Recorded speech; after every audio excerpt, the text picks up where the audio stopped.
देश की शिक्षा मंत्री की शिक्षा पर सवाल है। बीते 24 घंटों से ये खबर आप देख पा रहे होंगे। कल कोर्ट ने उस मामले को इजाजत दे दी कि स्मृति ईरानी की जो डिग्री है उसको लेकर जो विवाद शुरू हुआ है उस पर उसको एडमिट किया और सुनवाई की बात शुरू हुई है। इस पूरी कोर्ट के रुख के बाद जैसे कि विपक्ष को एक बड़ा मामला मिल गया, इस देश की शिक्षा मंत्री को उनकी अपनी शिक्षा के नाम पर घेरने का। आज सड़कों पर हंगामा बरपा। आम आदमी पार्टी और कांग्रेस को मुद्दा मिला और दिल्ली में स्मृति ईरानी हाय हाय के नारे लगे, उनके इस्तीफे की मांग हुई और राजनीति एक बार फिर गरमाई गई।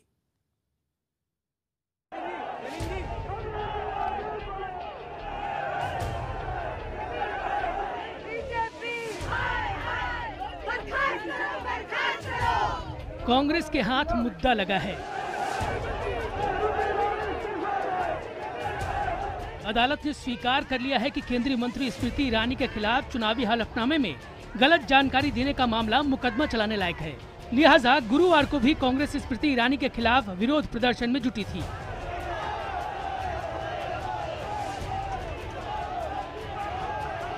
अपने ही पूर्व कानून मंत्री जितेंद्र तोमर की फर्जी डिग्री के मामले में लानत मलानत झेल रहे आम आदमी पार्टी के लिए भी ये बड़ा मुद्दा है। इसलिए उसके भी कार्यकर्ता दिल्ली की सड़कों पर उग्र प्रदर्शन कर रहे थे।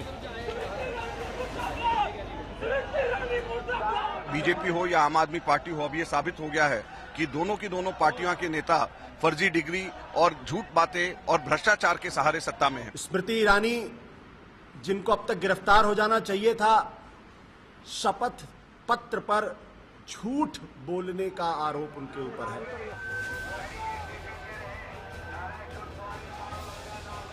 बीजेपी दफ्तर से लेकर मानव संसाधन विकास मंत्री स्मृति ईरानी के घर तक हर तरफ इस्तीफे की मांग का शोर था। उन्हें बर्खास्त किए जाने के नारे थे। असल में बुधवार को दिल्ली की पटियाला हाउस कोर्ट ने डिग्री विवाद में उन्हें बड़ा झटका दिया।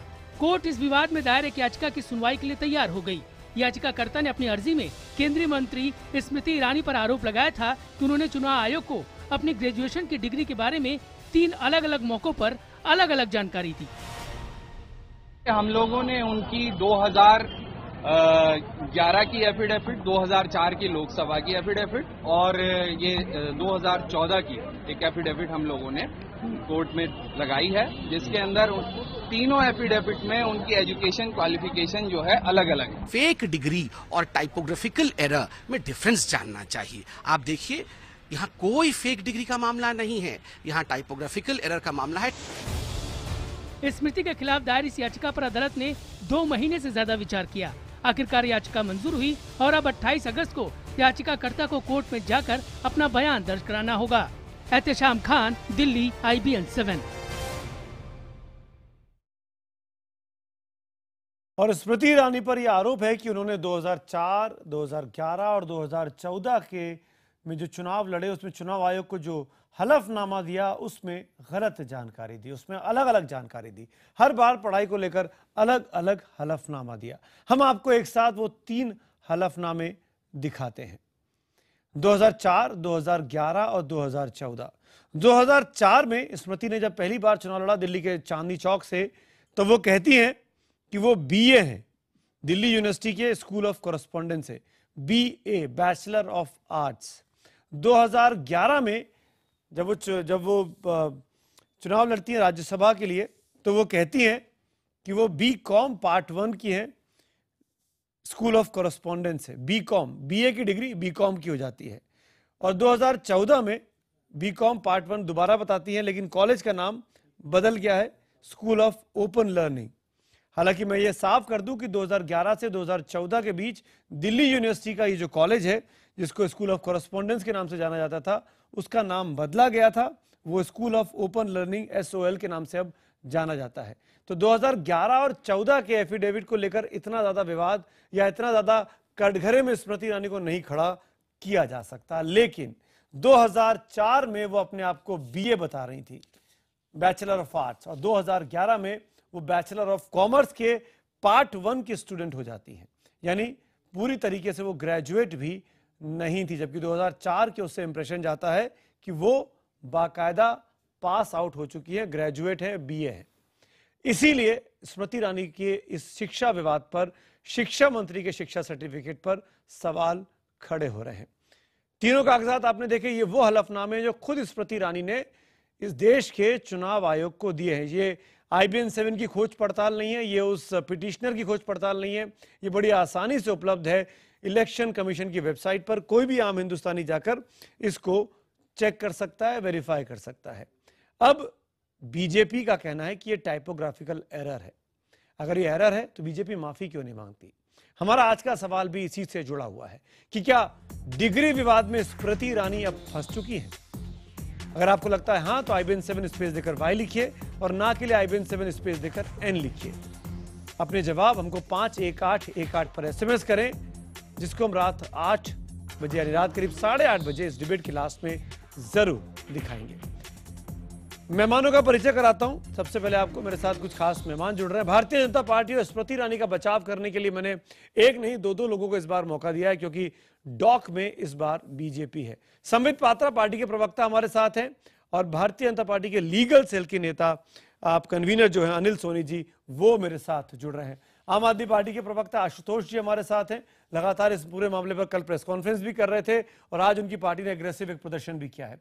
कांग्रेस को रिप्रेजेंट कर रही हैं कांग्रेस पार्टी की तरफ से रागिनी नायक, जो इसी दिल्ली यूनिवर्सिटी की अध्यक्ष रह चुकी है, जिसकी अब स्मृति ईरानी कहती है कि उनके पास डिग्री है या पार्ट 1 की डिग्री है। संबित पात्रा, टाइपोग्राफिकल एरर आप खुद मान रहे हैं, मैं आपके शब्दों को इस्तेमाल कर रहा हूं। ये सवाल मेरा आपसे है, माफी मांग लीजिए, मैं डिबेट खत्म कर देता हूं कि हमसे चूक हो गई, हमसे गलती हो गई, हमने इस देश की जनता को गुमराह किया। आप मुझे 1 मिनट दीजिए, मैं पूरा विषय रख देता हूं। आप देखिए, आपने बिल्कुल सही तीनों एफिडेविट को दिखाया। 2011 और 14 के एफिडेविट में आपने खुद कहा कि किसी प्रकार का कोई ज़्यादा संशय का विषय नहीं है। एक तरफ से एक कार्बन कॉपी है, क्योंकि जो कॉलेज का नाम था वो बदला था और कोई चेंज नहीं है। जहां तक 2004 के एफिडेविट का विषय है, हाँ, उसमें BA लिखा हुआ है। कानूनन भी आप देखिए, कल जो कोर्ट ने कहा है वो केवल प्री समनिंग एविडेंस की समन किया जाए या नहीं किया जाए उसके एविडेंस को याचिकाकर्ता रखे, इसलिए बुलाया गया है। कानूनन CRPC 468 के अंतर्गत अगर कोई ऑफेंस होता है या ऑफेंस का नॉलेज पब्लिक डोमेन में आता है, उसके 1 वर्ष के अंदर ही मेंटेनेबिलिटी होती है, उसके बाद मेंटेनेबिलिटी नहीं होती है। इसलिए कानून 2004 के एफिडेविट को कोर्ट डिस्कस भी नहीं कर रही है। मगर चूंकि हम पब्लिक प्लेटफॉर्म पे हैं, आपने एक सवाल पूछा है, मैं इसका उत्तर देना चाहूंगा। आप देखिए, ये सिमिलर केस है, कोर्ट केस है, इसलिए मैं एक पैरेलल कोर्ट केस ड्रॉ करना चाहूंगा। एक उदाहरण दूंगा आदरणीय सोनिया गांधी जी का। 2004 में उन्होंने एफिडेविट भरा था। एफिडेविट में लिखा था कि उन्होंने अंग्रेजी की पढ़ाई Lenox cook school Cambridge university से किया है। सुब्रमण्यम स्वामी जी ने इलाहाबाद हाई कोर्ट और उसके बाद सुप्रीम कोर्ट में से चैलेंज किया था। सुप्रीम कोर्ट से जब मालूम पड़ा कैम्ब्रिज यूनिवर्सिटी से कि लिनॉक्स कुक स्कूल नामक कोई स्कूल नहीं है, तो आदरणीय सोनिया गांधी जी ने लिखित में दिया कि that is a typographical error from my secretariat. इस पे कोर्ट ने कहा कि Subramanian Swamy ji have a large heart and let the matter rest. मैंने इसलिए पैरेलल ड्रॉ किया क्योंकि ये एक कोर्ट केस था। दूसरा पैरेलल उसी स्मृति ईरानी के खिलाफ जो आदरणीय राहुल गांधी जी 2014 में लड़ रहे थे, उन्होंने अपने एफिडेविट में 3 बार मिस्टेक किया। 2004 में उन्होंने ग्रेजुएशन का जिक्र ही नहीं किया था। 2014 में उन्होंने लिखा कि उन्होंने डेवलपमेंटल इकोनॉमिक्स में एमफिल किया हुआ है। मैं कंप्लीट कर दूं। डेवलपमेंटल इकोनॉमिक्स में एमफिल किया हुआ है और उन्होंने वो एमफिल 2004-2005 में किया है। मगर जब सत्यता मालूम पड़ा, उन्होंने कहा ये टाइपोग्राफिकल एरर है, क्योंकि डेवलपमेंटल इकोनॉमिक्स नामक कोई सब्जेक्ट नहीं है। The subject's name is developmental studies. Rahul Gandhi ji Raul Vinci के नाम से एमफिल कर रहे थे और उस समय वो स्टडीज के नाम से डेवलपमेंटल स्टडीज था, डेवलपमेंटल इकोनॉमीज नहीं था। और दूसरी बात है कि राहुल गांधी जी ने वो कोर्स 94-95 में किया था, 2004-5 में नहीं, तो वो भी टाइपोग्राफिकल एरर था। डॉक्टर साहब, आपने सब बात कह दी, मैंने आपको इत्मीनान से सुना। मैं आऊंगा रागिनी, मेरा सवाल बहुत सिंपल सा था। स्मृति ईरानी, सोनिया गांधी के मामले में कोर्ट ने कह दिया कि हैव अ लार्ज हार्ट। हम भी बड़ा दिल लेके यहां बैठे हैं आज, हम आपको माफ कर देंगे, आप माफी तो मांगिए। नहीं, स्वाभाविक है, आपने बहुत अच्छा प्रश्न पूछा। ये जो माफी मांगने का काम होता है, जिसमें कहा जाता है कि I am sorry for the typographical error, स्वाभाविक रूप से कोर्ट में ये प्रक्रिया चलेगी। कोर्ट के प्रक्रिया के विषय में रागिनी, ओवर टू यू। आप कुछ बोलना चाह रही हैं रागिनी? देखिए, संबित पात्रा जी गड़े मुर्दे उखाड़ना चाहते हैं तो उखाड़ लें, पर उनको रंग रोगन करके जीवंत करके प्रस्तुत करेंगे तो उसमें मुझे बहुत ज्यादा आपत्ति है। अब मुद्दे पर आते हैं। देखिए कितनी दिलचस्प बात है, दिल्ली के पूर्व कानून मंत्री आज कानून की गिरफ्त में हैं और देश की शिक्षा मंत्री जिनका नाम ही स्मृति है वो अपनी शिक्षा के बारे में ही याददाश्त खो चुकी हैं। अब आप सोच के देखिए कि अमूमन व्यक्ति की शिक्षा जो है वो साल दर साल बढ़ती है, लेकिन स्मृति ईरानी जी की तो घट रही है। आपने खुद बताया 2004 में केवल बीए और बीकॉम का मसला नहीं है। 2004 में जो अपने चुनावी हलफनामे में वो लिखती हैं, मैं शब्दशः बताती हूं, उन्होंने लिखा है कि वो bachelor of arts in 1996 from Delhi University School of correspondence, करीब करीब 15 शब्द हैं। फिर 2011 में क्या कहती हैं, BCom part 1 in 1994 from Delhi University School of correspondence.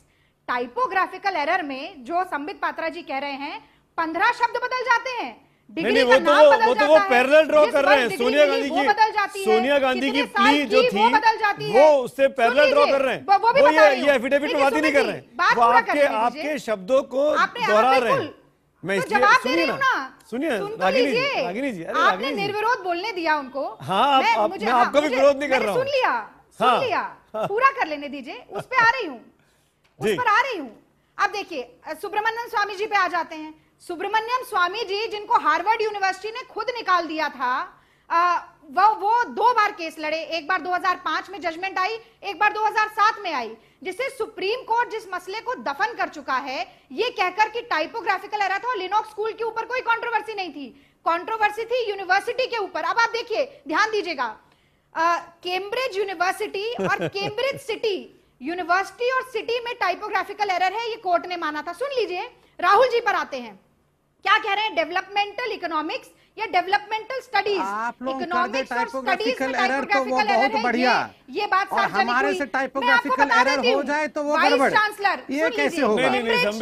Cambridge university, सुन लीजिए, पूरा एक स्कूल को मैन्युफैक्चर किया। लिनोक्स स्कूल नामक कोई स्कूल नहीं है कैम्ब्रिज यूनिवर्सिटी में, एक स्कूल को बनाया और बताइए, और बता रहे हैं कि टाइपोग्राफिकल एरर था, एक स्कूल का निर्माण किया गया। आप ऐसे करेंगे तो डिबेट नहीं हो पाएगा। मुझे पूरी बात कहने दीजिए।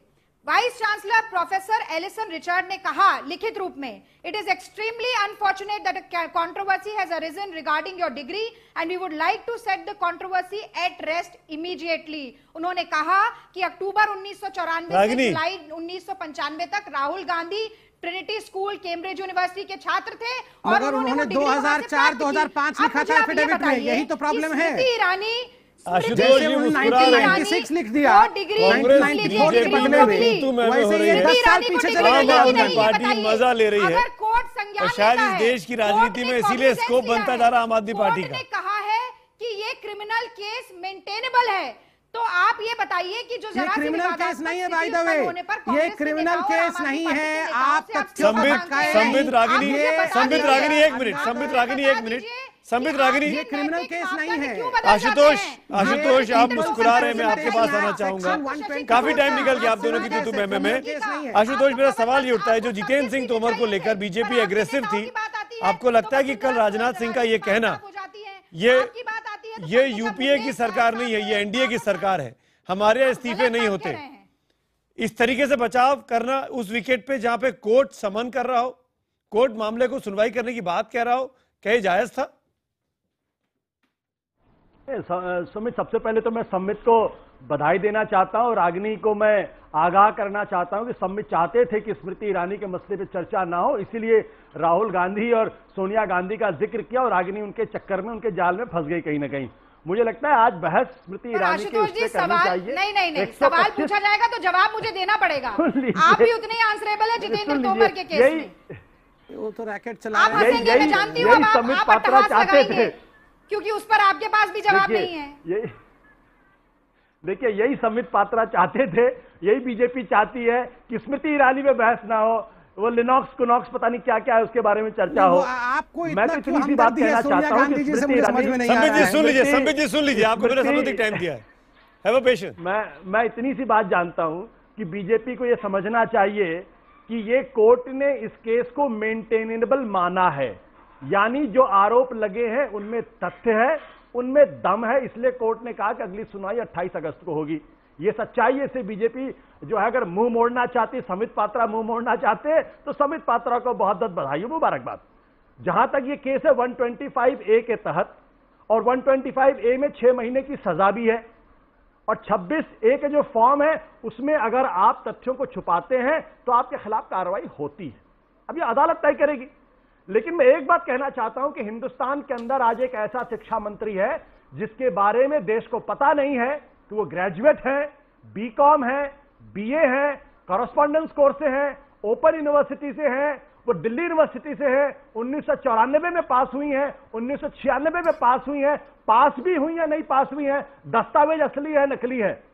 तो जिस आदमी के हाथ में देश को शिक्षा देने का की जिम्मेदारी सौंपी गई है, जिसके हाथ में कानून था वो कानून को बेच खा रहा था, उस समय कहां थे आशुतोष जी? नहीं, आप डिफेंड कर रहे थे तोमर को, मुझे याद है आप मेरे साथ बैठ के तोमर को डिफेंड कर रहे थे। जब तोमर को पकड़ा गया तब आप कह रहे थे नरेंद्र मोदी जी ने इमरजेंसी लगा दिया है दिल्ली में। आप बताइए, ये नहीं कहा था। आप फेक डिग्री, जो रैकेट चला के फेक डिग्री बनाता हो, उसका टाइपोग्राफिकल एरर के साथ कंपैरिजन कैसे कर सकते? बिल्कुल चुप, यही मुद्रा उचित है। आप ही के पार्टी के लीगल सेल के कन्वीनर अनिल सोनी है, मैं उनको उनसे इंटरव्यू कराता हूं। संबित 1 मिनट। संबित, आप अच्छे प्रवक्ता हैं, आप तो आप लगातार 1 घंटे रहेंगे मेरे साथ। रागिनी 1 मिनट में आऊंगा। 2 गेस्ट और मेरे साथ, उनको मौका मिलना चाहिए जो कोर्ट में जा रहे हैं इस चीज को लेकर। सुमित जी 15 सेकंड जी दिए। मैं तो चाहता हूं कि संबित पात्रा और बीजेपी इस मसले पर जितना बोले उतना ही दूसरी पार्टियों को फायदा होगा, क्योंकि इनका रंग लोगों के सामने नजर आएगा। जो चाल चली तो चेहरे की बात करती है, इसलिए मैं चुप रहता हूं। संबित को बोलने दीजिए। नहीं आप मैं बोल लूंगा, मैं रहूंगा, आप सबको मौका मिलेगा। ये मुझे बुलवा दीजिए। संबित जी 1 मिनट। अनिल सोनी जी मेरे साथ। अनिल जी 1996 में बीए पास हो गई हैं, 1994 में बीकॉम कर रही हैं। इससे अधिक कहां, क्यों नहीं मेंटेनेबल होगा ये? आज अगर वकील के नाते मैं बात करूं, हाँ वकील के नाते ही मैं आपसे पूछ रहा हूं, एक बीजेपी के लीगल सेल के कन्वीनर के नाते। एक मर्डर केस एक हाथी के नीचे चींटी आ गई है, उससे तुलना की जा रही है। ऐसा बनाया जा रहा है क्योंकि हाथी था और चींटी मर गई। मैं आपको ये बता रहा हूं, मैं पर्टिकुलर इसी मैं आपसे ये बात कर, इसी पर्टिकुलर केस पे आ रहा हूं। अगर एफिडेविट तो हम उन्होंने, मैं आपसे पूछता हूं कि अगर उन्होंने 2004 में कुछ लिखा था तो उससे उनको क्या फायदा हुआ, या क्या उन्होंने बेनिफिट उठाया उससे? क्या उन्होंने कोई डिग्री ले ली? पब्लिक लाइफ में आज वो 2011 में जब वो लिखती है कि मैं बीए बीकॉम पार्ट 1 किया है, और 2014 में वही दोहराया है उन्होंने, और उसी अपनी काबिलियत के ऊपर आई हैं, आज मंत्री बनी हैं। कई 2014 के उसके बेनिफिट नहीं उन्होंने उठाया, ना ही उस डिग्री को कोई डिग्री आप कर रहे हैं, ना ही डिग्री की बात कर रहे हैं। इसमें कोई डिग्री का मसला ही नहीं है, ये तो फॉर्म भरा हो गया था जिसमें कुछ गलती हो सकती है। मैं आऊंगा रागिनी 1 मिनट। मेरे साथ भारद्वाज जी भी हैं, सॉरी राजेश इनामदार जी भी हैं। आपका क्या पॉइंट है? आप क्योंकि आप वकील हैं, उनकी तरफ से मुकदमा लड़ रहे हैं कोर्ट में। मेरा मानना यह है कि एफिडेविट का एक अलग इंपॉर्टेंस होता है इलेक्शन प्रोसेस के वक्त समय। इनफैक्ट मैं आपकी बात को जोड़ता हूं, सैंक्टिटी होती है। कोर्ट्स ने हल किया है, काफी सारे कोर्ट का मानना है कि जब एफिडेविट आप फाइल करते हो या फिल इन करते हो, आपका काम है कि जो इंफॉर्मेशन आप उसके अंदर दे रहे हो, आपका काम है कि आप सही इंफॉर्मेशन दो, लोगों को इन चीजों से आप गुमराह मत करो। इलेक्शन प्रोसेस के वक्त सुप्रीम कोर्ट ने काफी बार कहा है कि कैंडिडेट के बारे में जानना सारे नागरिकों का एक अधिकार है, कॉन्स्टिट्यूशनल राइट है। और ऐसे में अगर आप ये कहो कि 2004 में शायद गलत लिखा था, 2014 में या 2011 में हमने सही लिखा है, कोई फायदा नहीं उठाया, फायदा उठाना या ना उठाना एक सवाल ही नहीं उठता।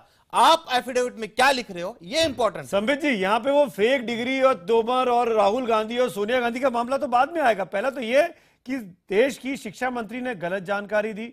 देश की शिक्षा मंत्री अभी भी, जिसको आप टाइपोग्राफिकल एरर सो कॉल्ड मान भी ले रहे हैं संबित पात्रा, वो मान भी नहीं रही हैं। उनकी तरफ से औपचारिक तौर पर कुछ भी नहीं कहा जा रहा है। और तीसरी और सबसे इंपॉर्टेंट बात, इस एफिडेविट की जब आप चुनाव लड़ने जा रहे हैं, एक सैंक्टिटी होती है। देश का वोटर, जनता जो है, वो इसके आधार पर जानती है अपने कैंडिडेट के बारे में कि वो कितना ईमानदार है, उसके पास कितना पैसा है, कितनी संपत्ति है, कितना पढ़ा लिखा है। और आप उसमें गलत जानकारी देंगे और आज आप उसको डिफेंड भी करेंगे संबित पात्रा, ये कहां तक जायज है? सुमित जी, आपने बहुत जायज प्रश्न पूछा है। एफिडेविट में कभी भी गलत जानकारी नहीं देनी चाहिए, इसलिए मैंने 3 एफिडेविट्स को कंपेयर किया, 2004, 11 और 14। 11 और 14 का एफिडेविट फोटोकॉपी है। 2004 में इंटेंशन अच्छे होते हुए भी टाइपोग्राफिकल एरर हो सकता है, और उसमें कोर्ट क्या कहती है इसका उदाहरण मैंने देश के 2 बड़े नेता अर्थात सोनिया गांधी जी और राहुल गांधी जी के एफिडेविट का विवरण देके आपके सामने रखा। वो आप राजनीति कर रहे हैं, वो आप मुद्दे बात नहीं कर रहे हैं, उसमें मैं बात ही नहीं करूंगा। वो आप राजनीति कर रहे हैं। नहीं, मैं राजनीति नहीं कर रहा हूं, मैं राजनीति नहीं कर रहा हूं। बोलिए बोलिए, मैं बिल्कुल 2 पैरेलल केसेस को समानतः ड्रॉ कर रहा हूं। सुप्रीम कोर्ट में एक केस गया टाइपोग्राफिकल एरर के लिए, सोनिया जी ने वहां एक हलफनामा दिया और उसके आधार पर सुप्रीम कोर्ट ने कहा बड़ा हृदय दिखाते हुए इस विषय को रिपीट कर रहे हैं अपने आप को। मैं केवल वकील के तहत मैं कंप्लीट अरे आप आशुतोष जी के एडवाइस को मानिए और चक्कर में मत फंसिए। आप चक्कर में मत फंसिए, आशुतोष जी की बात को मान लीजिए। उन्होंने कहा है आप जवाब दे सकती हैं, वक्त की कमी है मेरे पास। रागिनी जवाब दीजिए। एडवाइस को मानिए। तर्क दोबारा रख रहे हैं आप। नहीं, समय बर्बादी है ये। हाँ, मैं रख सकता हूँ, मगर आशुतोष जी ने जो कहा है उसको मान लीजिए। आप चक्कर में मत फंसिए। और जहां तक देखिए, और जहां तक तोमर का केस है, देखिए मैं कंप्लीट कर लूं। सुमित जी निर्धारित करेंगे। मैं कंप्लीट कर लूं मैडम, प्लीज, आपको बहुत रिस्पेक्ट। लास्ट 10 सेकंड्स आपके पास 10 सेकंड है, कंप्लीट करिए। 10 सेकंड्स। आप देखिए, इसमें बार बार जो आम आदमी पार्टी कह रही है कि हाँ, बार बार जो कह रही है कि ये तोमर जैसा है, इनको भी आधी रात को जाके गिरफ्तार कर लो। देखिए, वो क्रिमिनल केस है, वो ये सिविल केस है, कोई एफआईआर नहीं। वहां फेक डिग्रीज बनाए गए हैं। आप बताइए, फॉर्जरी का मामला है, तो माइग्रेशन और आरटीआई। आप बताइए, आरटीआई जैसे संगीन विषय यही बात मैं आपसे भी, अनिल सोनी से भी यही बात कह रहा हूँ कि आप सिमलीज क्यों ढूंढ रहे हैं? आप अपने आप को बचाने के रास्ते क्यों ढूंढ रहे हैं? सिमलीज नहीं ढूंढ रहे हैं। आम आदमी पार्टी प्रेस कॉन्फ्रेंस करके कह रही है कि स्मृति ईरानी का मामला तो तोमर जैसा है, तो वो गलत है या नहीं है, वो देखने वाली बात है। मैं डिबेट खत्म कर दूंगा। आप सॉरी बोल दीजिए देश की जनता को। आज आप बीजेपी के 2 नेता बैठे हुए हैं। 2004 का आप केस, देश की जनता को सॉरी बोलिए, चांदनी चौक की जनता को सॉरी बोलिए, अमेठी की जनता को सॉरी बोलिए। राज्यसभा की जनता को कोई नुकसान नहीं हुआ। अमेठी की जनता ने देखा है, बोलने से बात खत्म नहीं होगी। आप इस तरह से एफिडेविट्स को, चुनाव प्रक्रिया को, लोगों को और देश के कानून को इतना लाइटली नहीं ले सकते। टाइपोग्राफिकल एरर बोलना ये सोल्यूशन नहीं है। सभी को एक उदाहरण रखना चाहिए कि जब भी आप इलेक्शन प्रोसेस में एफिडेविट्स भरते हैं तो आप पूरा ध्यान रखें। Last 20 second. Ji Ragini, 20 second last, उसके बाद आशुतोष जी आपके पास आ रहा हूं। हाँ, देखिए, फॉल्स रिकॉर्ड प्रस्तुत किया गया है, कॉन्ट्ररी एफिडेविट प्रस्तुत किए गए हैं, लेकिन संबित पात्रा जी नहीं मानेंगे कि इसमें कोई गलती है। वो बार बार कोर्ट की जजमेंट को दोहरा रहे हैं। अगर देश की कानून व्यवस्था पर इतना भरोसा है तो मैं वही बात आपसे कहती हूं कि जब तक ये केस कानून के तहत चल रहा है, जब तक सब जुडिस है, तो निष्पक्ष जांच चलती रहे। इसके लिए बहुत जरूरी है कि स्मृति जी को उनके पद से हटाया जाए। ठीक है, जब कोर्ट अगर वो पाक और साफ साबित होती जिससे बरामद करनी है फर्जी डिग्री, वो उसको पकड़े। आप वसुंधरा राजे को भी बचा रहे हैं, मामले की सुषमा स्वराज को भी बचा रहे हैं। एफिडेविट में क्या लिखा क्या नहीं है वो स्पष्ट हो जाएगा कोर्ट के अंदर। स्मृति ईरानी के साथ इसमें तो कोई एफिडेविट संबित में आऊंगा आपके पास। आशुतोष नहीं है, लास्ट 20 सेकंड। अगर स्मृति ईरानी को नहीं हटाया जाता, नहीं इस्तीफा होता, तब आम आदमी पार्टी क्या करने वाली है? आशुतोष जी, आशुतोष रागिनी 1 मिनट। देखिए सुमित, मैं तो ये कहता हूं कि अगर उनकी डिग्री में खाली टाइपोग्राफिकल एरर है तो पूरे मामले की जांच हो जाने दीजिए, अपने पद से इस्तीफा दे दें, और जब जांच में उनके पक्ष में रिपोर्ट आ जाए तो दोबारा उनको मंत्री बना लीजिए। इसमें कौन सी बड़ी बात है? करा लीजिए। देगा कोर्ट में कि वो क्या है, वो सच है कि नहीं है, वो कोर्ट डिसाइड करेगा इसमें क्या गलत है या सच है। Ji Sambit, last 20 second, you have to respond. देखिए, मैंने आपको कोर्ट केस का पैनल ड्रॉ करिए, पॉलिटिक्स मत करिए। मैंने आपको कोर्ट केस का फर्जी डिग्री नहीं है, आप फर्जी डिग्री और संबित जी आपके नेता वकालत करिए, संबित पात्रा बोल रहे हैं। संबित पात्रा का टर्न है, मुझे वाइंड अप करना है। संबित पात्रा बात करिए। संबित पात्रा, रागिनी, आशुतोष जी, रागिनी जी, आपको याद होगा संबित जी, नेशनल हेराल्ड केस में आदरणीय सोनिया जी और राहुल जी दोनों को समन किया गया। क्या दोनों ने ऑर्गेनाइजेशन में अपने विषय को छोड़ दिया? उस समय कहा समन हो गया तो क्या हो गया? यहाँ तो समन भी नहीं हुआ, फ्री समन है, और उसमें भी आप इस प्रकार से। राजेश जी, मैं आप पांचों का शुक्रिया अदा करूंगा। वक्त की बहुत कमी है, मैं चाह रहा था मुद्दे पर बात हो, लेकिन संबित पात्रा बार बार सोनिया गांधी राहुल गांधी पर बात करना ज्यादा पसंद कर रहे हैं बजाय स्मृति ईरानी के इस केस की, जिस मामले में अब बीजेपी फंसी हुई दिख रही है। हमारा सवाल भी आज का यही था कि क्या स्मृति ईरानी डिग्री विवाद में स्मृति ईरानी फंस चुकी हैं? इसके जवाब में हमें हजारों जवाब मिले हैं। SMS 62% लोगों ने हाँ में जवाब दिया है, यानी ज्यादातर लोग मांगते हैं कि स्मृति ईरानी इस मामले में फंस गई हैं। जो भी एफिडेविट सामने आए हैं उनके, जो खुद उनके द्वारा चुनाव आयोग को दिए गए, उसमें डिस्क्रिपेंसीज हैं, ऐसा IBN7 का एक बड़ा दर्शक वर्ग मानता हुआ नजर आ रहा है।